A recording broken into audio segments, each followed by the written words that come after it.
What a future without passwords might look like. Hi there, everyone. It's Jeff, and this is Plain English lesson number 461. JR is the producer, and he has uploaded this full lesson to plainenglish.com/461. Coming up today, what would a world without passwords look like? The FIDO Alliance has the answer. At least, it has published the broad outline of how this will work. It's up to the tech companies to implement it. But for the first time, the real solution to ditching passwords appears to be in view. In the second half of the lesson, we'll review the English phrasal verb pass along, and JR has a song of the week. Let's dive in.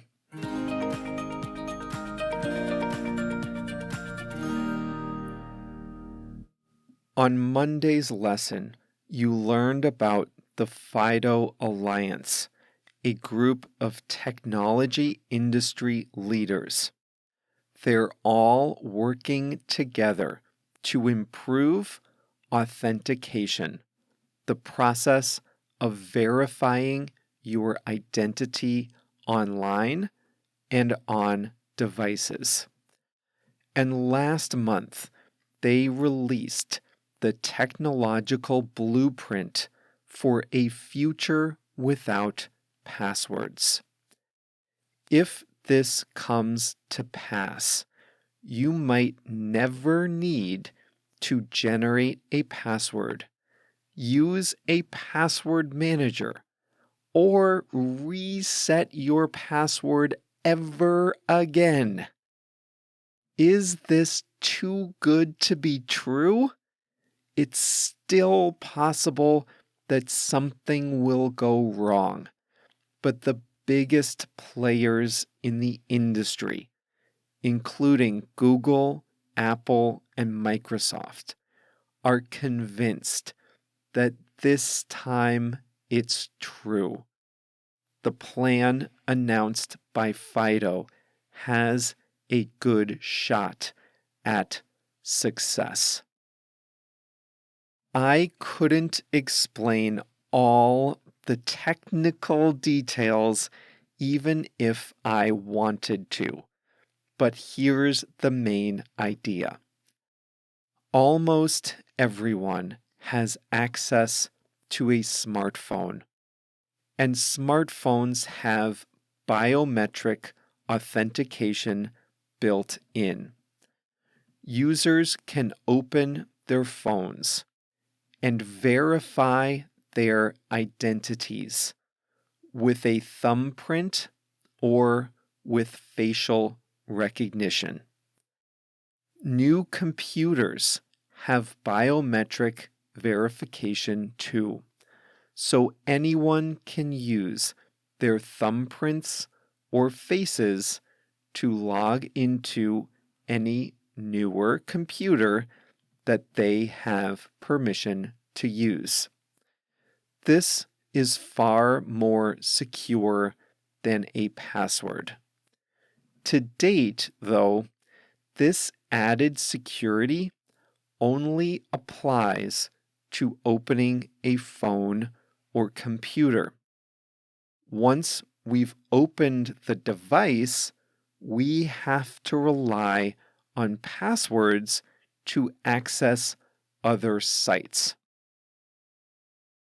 The new technology would let the operating system on your phone, computer, tablet, watch, or other device pass along authentication to the other sites you use. If you work for a big company, you might have heard of something called single sign-on, where one login unlocks a suite of services. This new authentication would be something like that. You sign onto your device with biometrics, and your device's operating system will verify your identity with apps and external websites. In this way, none of your personal data is passed over the internet and into the servers of an external site, so none of your data can be stolen in this way. So gone would be the days of needing a password to use the PayPal app, a password to use your bank, a password for Spotify, a password for plain English, and so on. Your passwords would never be stolen. You would never have to reset your password. If you ever have to use a shared computer, like a print shop or a hotel lobby, you can log into your services with your own thumbprint without worrying that your password would be skimmed by the computer. Now, one thorny issue has been the replacement of devices.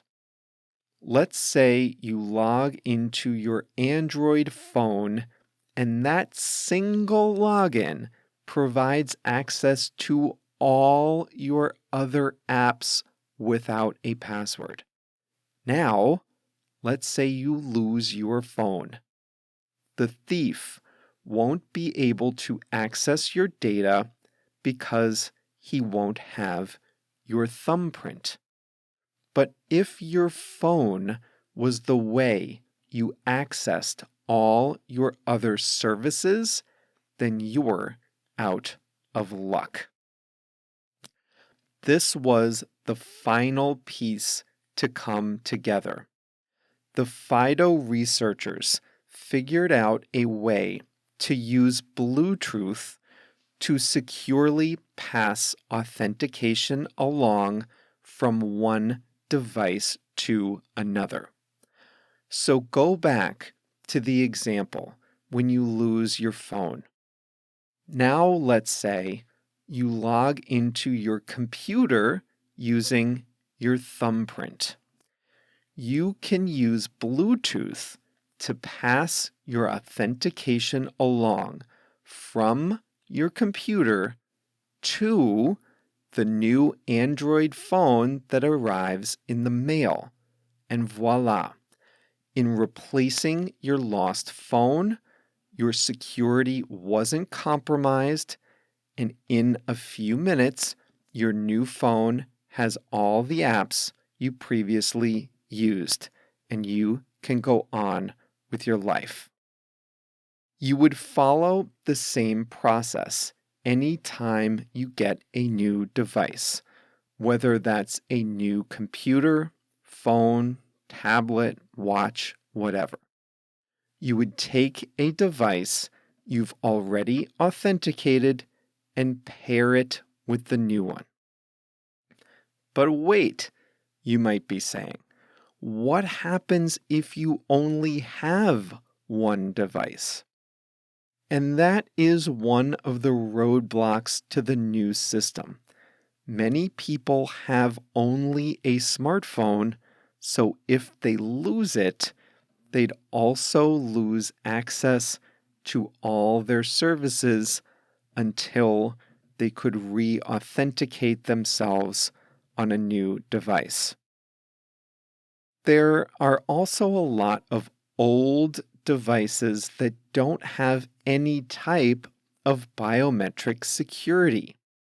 We've all had to go to a print shop, for example, or the computer in a hotel lobby. It will take a while for all the computers in the world to be replaced with ones that have effective authentication. And think of all the computers in all the businesses around the world. How many are still on Windows XP? All the operating systems would need to be upgraded for this to work 100% of the time. And that could be the biggest difficulty in transitioning. If this new technology can't be used 100% of the time, then passwords will persist as a backup way to authenticate users. And if passwords are always an option, then the average user might be too lazy to change, since they can always fall back on the tried and true system they know. Now, the new scheme also won't eliminate all security vulnerabilities. For example, instead of having to trust dozens of services with small parts of your online life, now you'll have to trust the platforms, Microsoft, Apple, and Google, with every part of your online life. Now, that will be a net improvement, but it's not a silver bullet. No technology is perfectly secure. There will be fewer breaches, but if any vulnerability is exposed, the cost will be higher. Second, the user interface has to be easy to use. While the underlying technology may have been sorted out with the FIDO research, it's up to technology companies themselves to implement the new security in a way that doesn't frustrate consumers. And this starts with the operating systems like Windows, Android, and iOS, but it continues to all the consumer sites and platforms we use each day. If it's hard, ugly, time-consuming, and confusing, then people won't do it.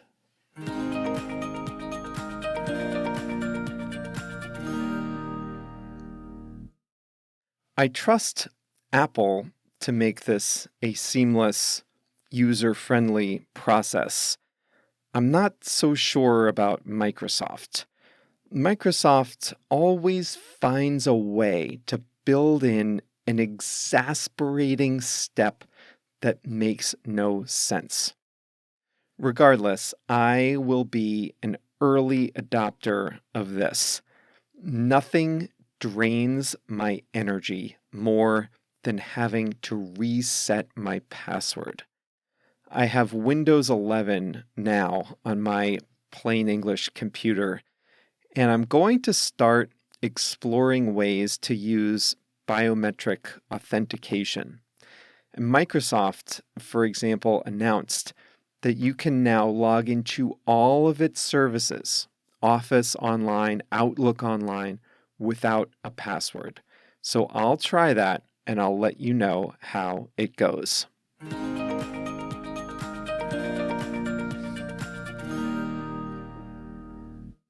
Today's English expression is pass along. When you pass something along, you give it to someone else for that person to use. We often use this phrase when something is making its way through a process. When you give that thing to someone else, you pass it along. For years, and it's funny to think about this now, but for years in my office at work, We circulated a one-page printed paper that included all of our active projects. And we'd mark up the paper to update our list of projects. We used to do that once a week, probably 8 or 10 of us on a team. And one person would print out a fresh copy, make updates, and pass it along to the next person. The next person would get it, make updates, and pass it along to someone else. Think about pass along as something moving from station to station. One person uses it and passes it along to another person. The object, whatever it is, goes station to station.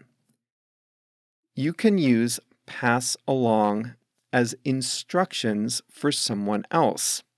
For example, if you buy concert tickets for 2 friends, you might give 2 tickets to one friend and ask her to pass along the other ticket to the third friend. Can you pass the other ticket along to JR, you might ask. As a kid, my teachers would always give me stuff to pass along to my parents. Now, back before email, this is how the school would communicate with parents. Teachers would print out a flyer or something, give it to the kids at the end of the day, and they'd tell us, pass this along to your parents. They meant give this to your parents when you get home, station to station. Pass along is most often used with tangible things, things you can touch and give to someone else. But in today's lesson, I used it a little differently. We were talking about authentication in the passwordless future. And in this utopia, just kidding, it won't be a utopia. But in this future world without passwords, we will prove our identities on our devices with biometrics. And then the operating systems, Windows, Android, iOS, the operating systems on our devices will pass along our authentication to third-party websites like Spotify or your bank. In this case, I mean to say that the operating systems will communicate or deliver the proof of your identity to the other sites. So you create the authentication on your device, and your device then delivers the authentication to third-party websites. Authentication is not something you can touch and feel, so it takes a little imagination, but this is a proper use of pass along with something intangible. Here's another example. Fuel prices are high. We feel that as we drive around. But trucking companies are also facing higher costs, and they are passing their higher costs along to retailers. The retailers are passing their higher costs along to us. This is a great example of something intangible going station to station with pass along. The truck drivers have higher costs. They pass them along to the retailers. Retailers have higher costs. They pass them along to us as customers. It can go in the opposite direction. Have you ever seen a commercial where the company tells you they have lower costs and they pass the savings along to you? This is true with direct-to-consumer brands that don't have expensive advertising budgets, expensive store footprints, and expensive distribution networks.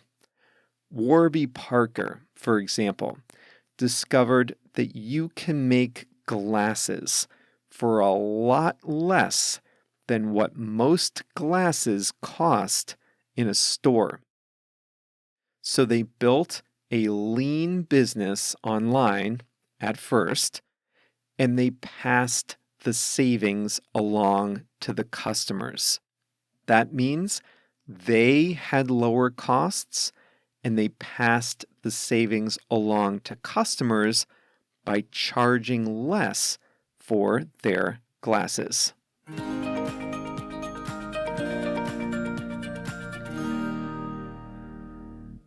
JR has selected a song of the week. It is I'll Be Loving You by the King Khan and Barbecue Show. They are a Canadian rock band from Montreal. I'll Be Loving You by the King Khan and Barbecue Show is JR's song of the week. And that brings us to the end of the audio portion of Plain English lesson number 461. The lesson continues online at plainenglish.com/461, where you can get some practice, read the transcript, do some exercises, and learn some new words. In the video today, I'm going to show you how to describe what happens when there are two forces moving in opposite directions. So imagine I wake up and I get email confirmations of several new members of Plain English Plus. I always love that. When I see multiple new members joined overnight. Welcome aboard. But imagine that same day someone cancels. And look, that's all right. It happens. We can't get too down about it. But how do I describe the situation when there are things going up and things going down? That's the topic of the video lesson. And this is a tough one. That's why we put it in a video where you can see step by step exactly how to do it. It's all at plainenglish.com/461. We'll wrap up now. We'll be back here on Monday with a new audio lesson. In the meantime, I'll see you at plainenglish.com.